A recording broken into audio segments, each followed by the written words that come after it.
The first step towards achieving your dreams is having the right coach.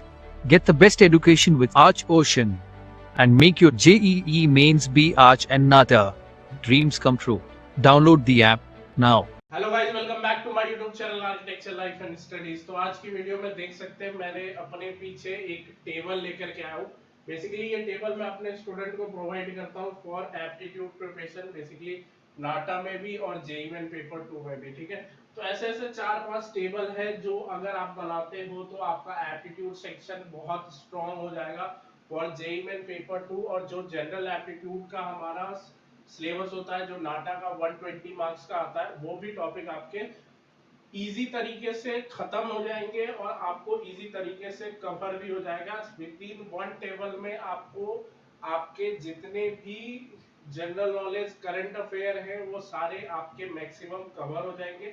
साथ में आपके बहुत सारे हिस्ट्री ऑफ आर्किटेक्चर और साथ में मॉन्यूमेंट्स वगैरह बहुत सारी चीजें हैं, टॉपिक्स है जो आपकी एक टेबल में कवर हो जाएगी। ऐसी 3 से 4 टेबल्स हम बनवाते हैं अपने स्टूडेंट से, जिससे कि उनकी प्रिपरेशन बूस्ट हो जाती है और आप रिजल्ट्स देख ही सकते हैं। ऐसे रिजल्ट्स हमें प्रोवाइड होते हैं। ठीक है, तो आज की वीडियो में हम इसी टेबल को लेकर के आए हैं। एक टेबल मैं एग्जांपल आपको दिखाना चाहता हूँ कि इस तरीके के टेबल्स भी बना करके आप अपनी प्रिपरेशन को बूस्ट कर सकते हैं। क्योंकि बहुत सारे स्टूडेंट के टेलीग्राम पे मैसेज आते हैं कि सर मॉन्यूमेंट्स के नेम और प्लेस नहीं याद हो पाता, सर सिटी की ये चीजें याद नहीं हो पाती, ये चीज याद नहीं हो पाती। तो उन सब चीजों को याद करने का सॉल्यूशन यहाँ इस टेबल में आपको मिल जाएगा। ठीक है, तो ऐसे अगर आप टेबल बना करके अपनी प्रिपरेशन करोगे तो ये आपके प्रिपरेशन को बूस्ट भी करेगा। ठीक है, वीडियो शुरू करने से पहले मैं एक चीज आपको बताना चाहता हूँ। क्वेश्चन की तरफ से crash course 70 days crash course start होने वाला है।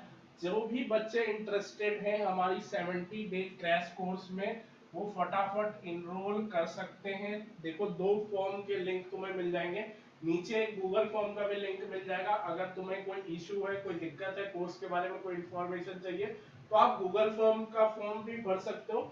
साथ में अगर आपको डायरेक्ट कोर्स बाय करना है तो नीचे आपको हमारे कोर्स का भी लिंक और हमारे ऐप का भी लिंक आपको मिल जाएगा। वहां से जाकर के आप डायरेक्ट कोर्स बाय भी कर सकते हो।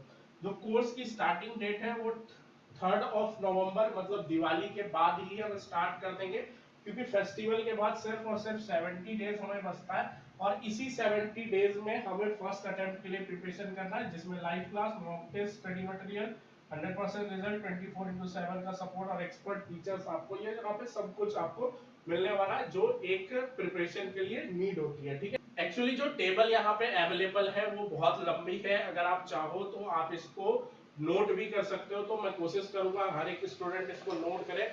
तो कम से कम ये वाला जो टेबल है वो आप खुद भी अपना बना सकते हो अगर आप चाहो तो। ठीक है, हमें क्या करना है, हमें ना सबसे पहले जितने भी स्टेट्स हैं हमारे पास, ठीक है, जितने भी हमारे पास स्टेट्स हैं उन सभी स्टेट्स को हमें एक लाइन में लिख देना है। जो हमारा फर्स्ट कॉलम होगा उसमें हमें सारे स्टेट्स के नाम लिखने हैं। ठीक है, जैसे फर्स्ट में हमने आंध्र प्रदेश लिखा है, दूसरे में हमने अरुणाचल, तीसरे में हमने असम, चौथे में हमने बिहार। ठीक है, तो इस तरीके से आपको पहले कॉलम में सारे स्टेट्स के नाम लिख देने, जितने भी स्टेट्स इंडिया में हैं।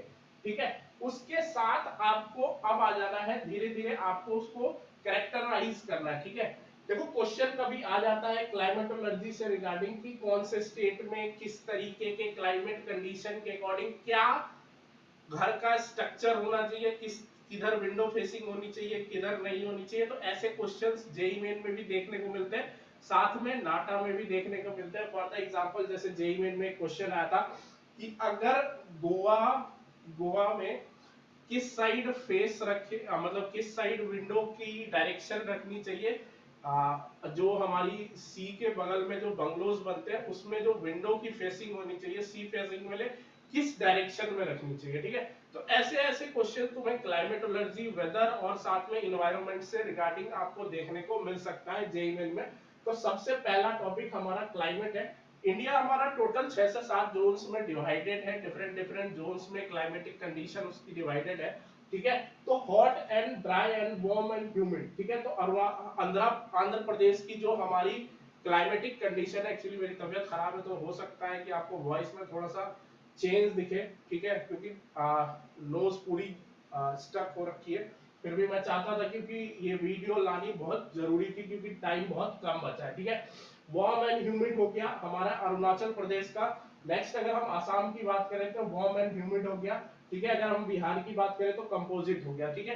तो इस तरीके से आपको हर एक स्टेट का क्लाइमेटिक कंडीशन क्या है वो आपको यहाँ पे डालना पड़ेगा, ठीक है।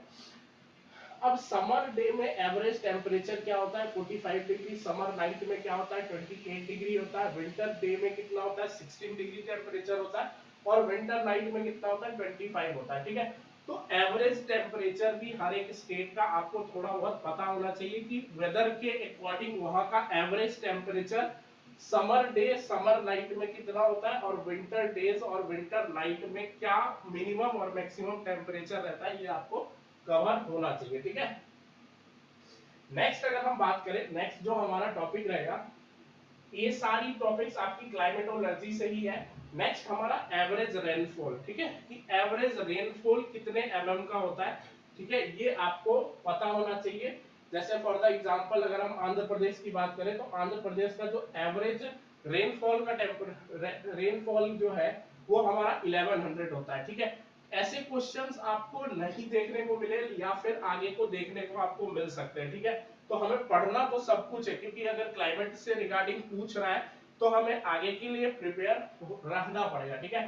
जो ह्यूमिडिटी होती है, जो एवरेज ह्यूमिडिटी होती है आंध्र प्रदेश की वो 72 होती है, क्योंकि जब हम पर आगे देख रहे थे कि क्लाइमेट कंडीशन क्या है, तो क्लाइमेट कंडीशन में हमारा ह्यूमिड आ रहा था, तो ह्यूमिड जैसे ही आ रहा है तो उसका मतलब जो ह्यूमिडिटी है वो हमेशा बढ़ी हुई रहेगी, और जो एवरेज ह्यूमिडिटी है आंध्र प्रदेश की वो 72, 73, 74 रहती है, ठीक है।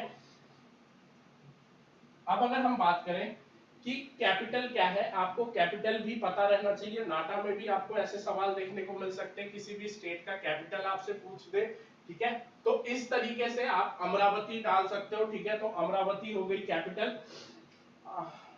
कितना एरिया है, देखो एरिया वाइज आपसे एरिया नहीं पूछेगा कि कितने स्क्वायर मीटर का है, मतलब स्क्वायर किलोमीटर का है, ऐसे क्वेश्चंस नहीं आएंगे। क्वेश्चंस इस तरीके से आते हैं कि आप मुझे चार ऑप्शंस आपको दे दिए जाएंगे, चार डिफरेंट डिफरेंट स्टेट्स दिए जाएंगे, और उन चारों स्टेट के अकॉर्डिंग आपको बताना पड़ेगा कि किसका जो एरिया है वो ज्यादा है। तो जब तक आप वो सारी चीजें पढ़ोगे नहीं, आपको पता नहीं होगा कि कौन से स्टेट का कितना एरिया है और किसका ज्यादा है किसका कम है, तब तक आपका वो टॉपिक कवर नहीं होगा।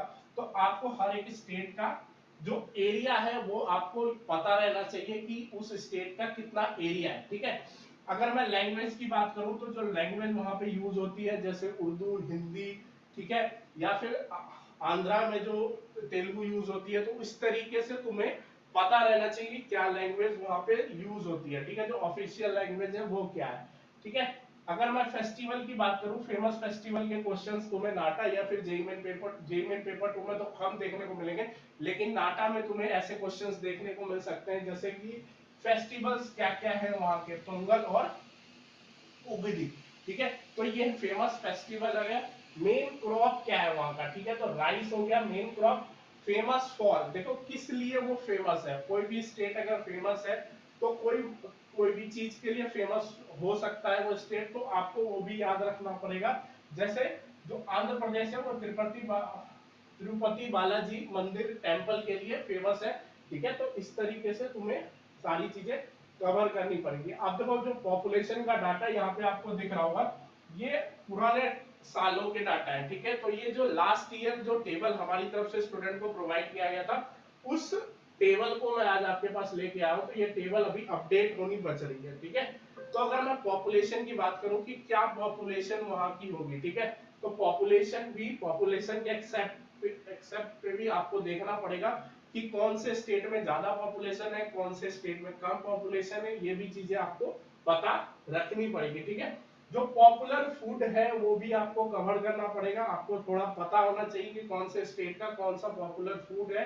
और क्योंकि ऐसे क्वेश्चंस देखने को मिल सकते हैं, एक्चुअली लैंग्वेज तक के क्वेश्चंस और लैंग्वेज के वर्ड तक के क्वेश्चंस मैंने नाटा में देखे हैं, ठीक है, पिछले कई सालों में। तो ये सारी चीजें आपको कवर करनी पड़ेगी, ठीक है। अब जैसे फॉरेस्ट एरिया कितना है, तो 18%, 18.28% आपको देखने को मिलेंगे। पिछले 2 साल पहले का मेरे को याद है नाटा का एक क्वेश्चन आया था जिसमें 4 स्टेट दिए गए थे और 4 स्टेट में से पूछा गया था कि सबसे ज्यादा जो फॉरेस्ट एरिया है कौन से स्टेट में है, ठीक है। तो ऐसे क्वेश्चंस तुम्हें देखने को मिलेंगे और वो आपके इसी टेबल से कवर होने वाले हैं, ठीक है।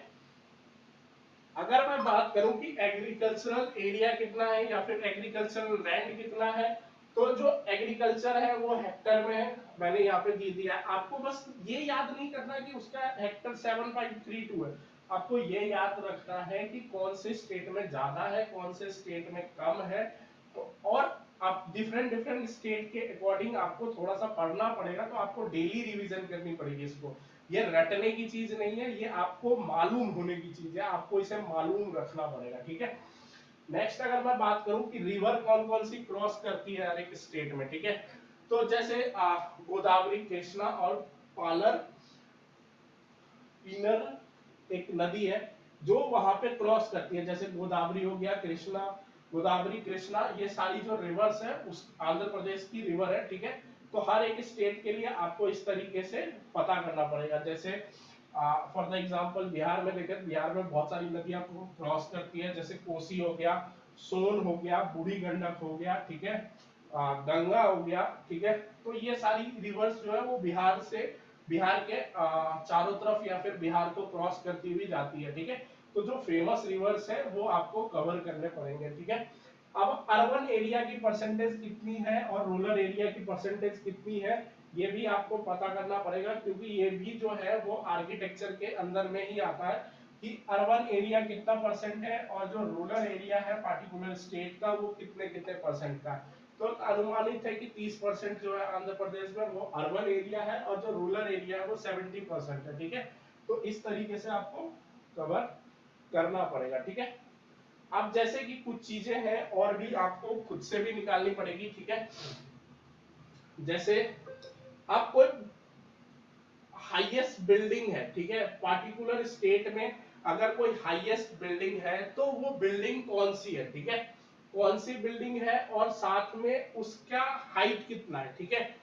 अगर वो हाईएस्ट बिल्डिंग है उस स्टेट की तो उसका हाइट कितना है, ठीक है, वो निकाल करके आपको पता चल जाएगा कि सबसे ज्यादा हाईएस्ट जो बिल्डिंग है वो कौन से स्टेट में, ठीक है, किसकी हाइट सबसे ज्यादा है वो आपको पता चल जाएगा। और साथ में आपको 28 बिल्डिंग्स के नेम भी याद हो जाएंगे जो फेमस बिल्डिंग्स हैं इंडिया में डिफरेंट डिफरेंट स्टेट्स में, वो भी आपका इसी टेबल में कवर हो जाएगा, ठीक है।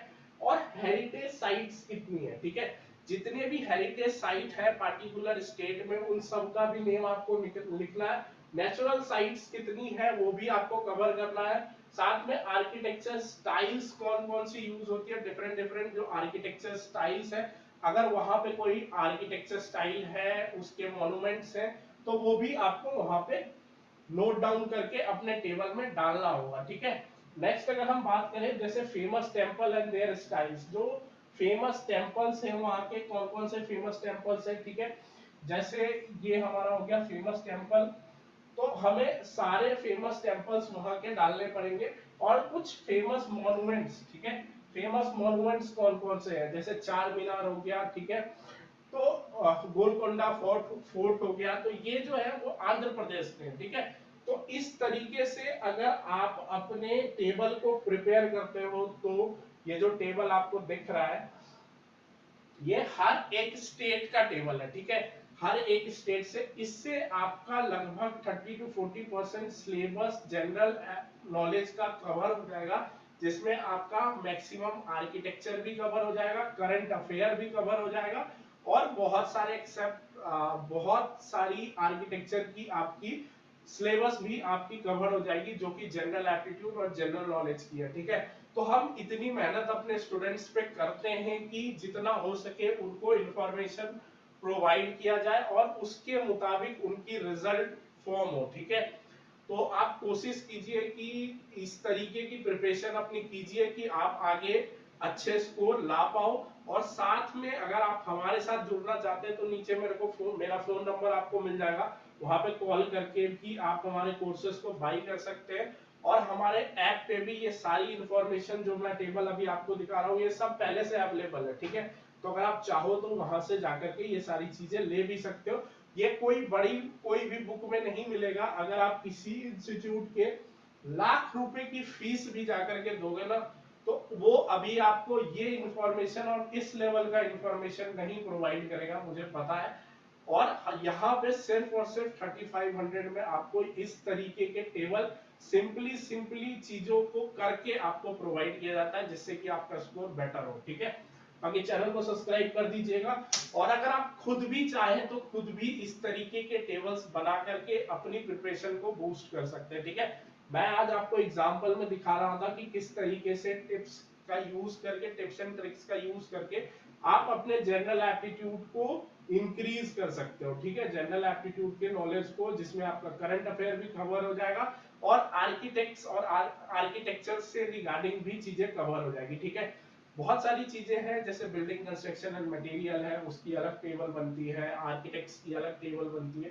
तो हर एक चीज को मिला करके एक चीज बनता है, तब जाकर के वो थोड़ा सा इजी रहता है स्टूडेंट के अंडरस्टैंड को ठीक करने में। ठीक है, बाकी चैनल को सब्सक्राइब कर दीजिएगा और बेल आइकन के साथ दीजिएगा। आगे जो भी अपडेट होगी ना जेईई की रिगार्डिंग, आपको मेरे चैनल पर कंटिन्यूअस मिलती रहेगी।